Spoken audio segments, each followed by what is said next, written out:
สบายดีจ้าพี่น้องสบายดีสุขสุขคนจ้าสวัสดีตอ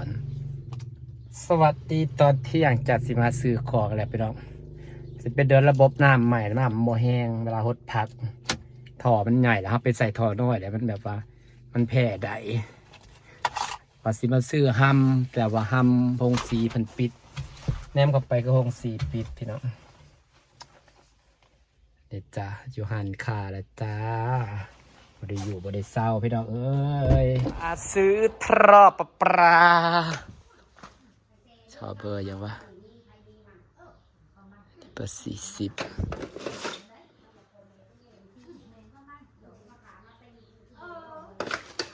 มาซื้ออุปกรณ์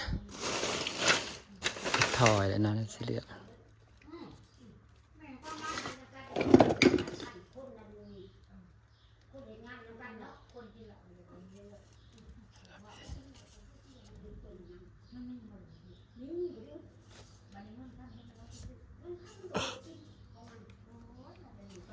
จะมาซื้อท่อนะคะระบบน้ำใหม่ให้มันแล้วให้น้องแบบนี้แล้วถั่วแบบนี้มันเป็นไดใหญ่เป็นปั๊มไดใหญ่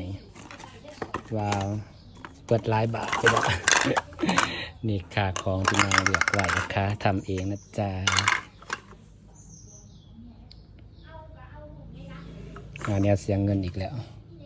เหตุให้มันแล้วมันถั่วพี่น้องวางระบบน้ำปูปลาก็แสดงใหญ่ไว้พูดแหละ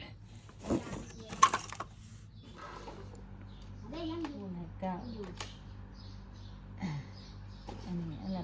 80เจ้าก็16 160เฮ้ยเป็นอีก รถให้พร้อม ก็ลด ยังหาเงินยากอีกเดียว ไม่ นี่ ได้100นึงนี่เอาแต่80อันนี้นะ อันนี้ก็ตัวละ20 บาท2 4 6 8 10 12 14 140อันนี้50อันนี้ตัวละ20 บาทเอาตัว15 บาทนะ45เป็นเท่าไหรหลอดไฟกระขาดพอดีอันนี้ได้คนละ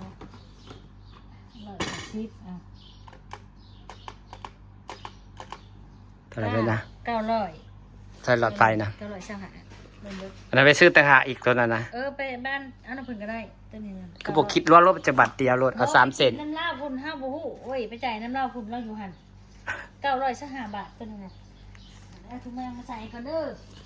เป็นยังไงเลย โอ้เงินเพื่อจะหาได้มันใส่แล้วออกรวบๆโอ้ยใส่เงินเก่งก็ได้มีแต่ค่าใช้จ่ายอยู่เดียวค่าไพ่เดือนละ600,000พุทธจ้าลาดไปว่าห้านค่าอันนั้นอยู่ผู้ดีเอาเขาเปิดเองบ่มีเรียกตั้งแต่นอนเปิดเองบนมือบนคืนบ้าให้เรียกบดมือมันหนักแพงตั้งแต่นอนเปิดเองอยู่บนมือเล่นที่เปิดได้เช่นไหนเห็ดเวียกตื่นสบายมาเห็ดเวียกโลดมันหนักแพงว่าลูกเต้าบ่มีเห็ดจะเราบ่เรียกเห็ดแต่อยู่มันดูซื้อมันเหงาเหม็นแล้วความชุบได้เนาะไม่เห็ดได้หรอกกาไม่ปองใหญ่บ่บ่มีเอาชอบที่เห็นหลวงพ่อกันเอาอีกที่เห็นหลวงพ่อกันปองเท่าไหร่5 บาทเสร็จอีกปองนึงก็ได้900เท่าไหร่เลยฮะ900เท่าไหร่5 บาท900ช่างหา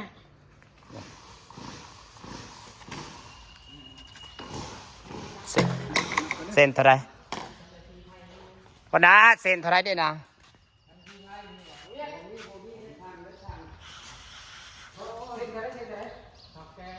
ท่อ55นี่เส้นเท่าไหร่โบวี่มันได้ฟัง จะได้แค่นึงมันไปอยู่เห็ดมันมูลมันไปใช้ก่อนโอ้โบวี่ไปเฮ็ดก็55เส้นเท่าไหร่นะก็55ไปเฮ็ด55เก้า120เส้นละ120 130แล้วเจ้า130เอาอีกซาเป็ดป่าแต่ปลาหมุนมีจักเส้นนี่นะไปยังเวลาคือเห็นเหิงแล้วว่า เส้นละ120พอสันโอ้ย ก็ถือใช่ป่ะ โอ้หน้าเขาจะไปไถหน้าว่า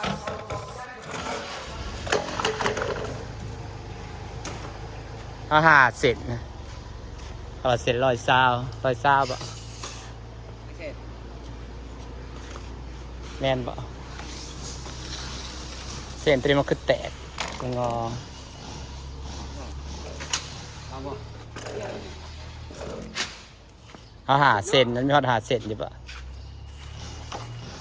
ใช่ฮอดมาหาเส้น เดี๋ยวบ่แม่นเอา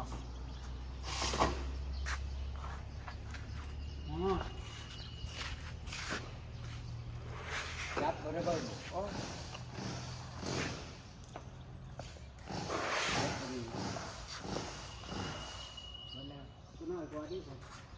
เปิดอะไรมันวะเปิดแล้วก็เอา4 เสร็จนี่แหละ นี่ดิ เสร็จนี่มันแตกนี่ขายเท่าไหรนี่ขายได้เครื่องราคาไปแล้วนี่นะ ปุ๊บนั่น บุ๊บฟังนี่กระบุ๊บนี่นะ นี่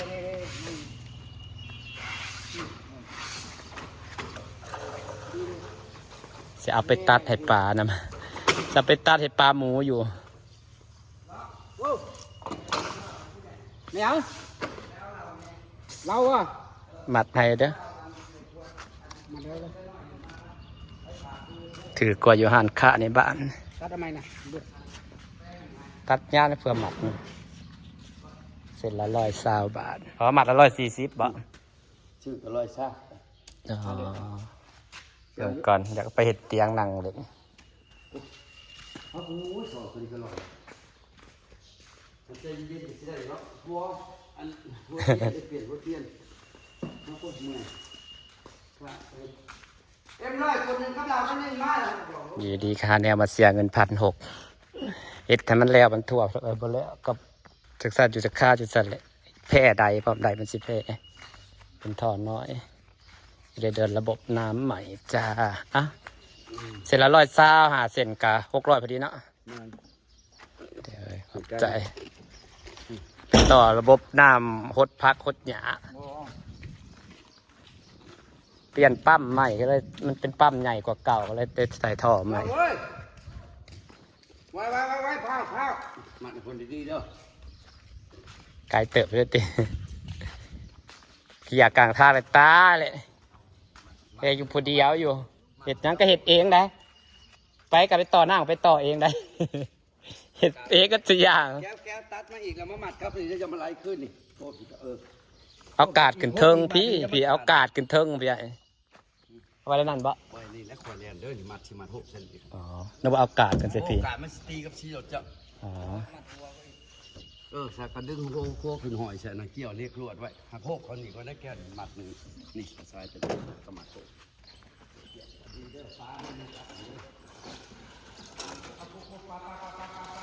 อยากกลางทางไปจักได้เห็ดดิที่ซื้อไปหลายเส้นเพราะว่าซับไปให้ปลาหมูส้นตัวน้อยปลาหมูหมักส้นว่าเขามีแต่ไส้ใหญ่ลงก่อนนะนี่เดี๋ยวอันนี้ใส่น้อยไปลงนำให้ปลาหมูมันส้นทอนะพี่น้อง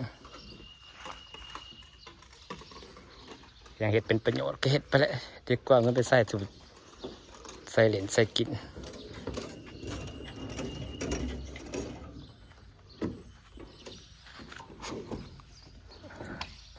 เปิดเงิน1,600พอดีอ้าวผมแม่งก็สิถือเลขวะนี่นะบางแนเงินติดมาในตีนโหลดคนบอกเลขบ่ เงินยางยศ เงินคือติด เบิกเลขก่อนไว้เอาเงินเอา มันเหยียบติดรถเหยียบขึ้นมา 8191 8191 8191เลขยังเลขมาบ่ เลขมาก็เลข8118เนาะ9119เนาะ อืม มื้อ เล นี้ ขกับใบ มื้ออื่นเลขไทยซื้อเลขไทย ไป50กับ50เนาะ แม่น สิซื้อ508191 ซื้อเอาคือติดมาในตีนโหลดเงินน่ะบ่ ถึกแล้วมาเอาเงินเดี๋ยวสิซื้อเลขนี่มันสิลงปากถึกแล้วเดี๋ยวกลายไป ก่อนกันสิลบบ่เคยถ่ายไว้ก่อน ออก8191 บ่ได้ซื้อเลขไทย ออก8191เดี๋ยวสิโทรมาเอาเงินพิสดารเนาะ เอามันติดมาในตีนโหลดอีหลีใด แล้วจะว่าเงินโอ้ มันเข้าก็ฮู้นี่ จะ นะ ว่าเด้อเลขไก่เด้อ ทะเบียนรถน่ะ2255เด้อ ไม่มีคนมาบอกเลยไหน บ่ เลขหนู มี คนมาบอกเลยนะ ตายแล้วอยู่ดีเงินมาในตีนโหลดพี่น้อง บอกเลขมาจัก โอ้ตาย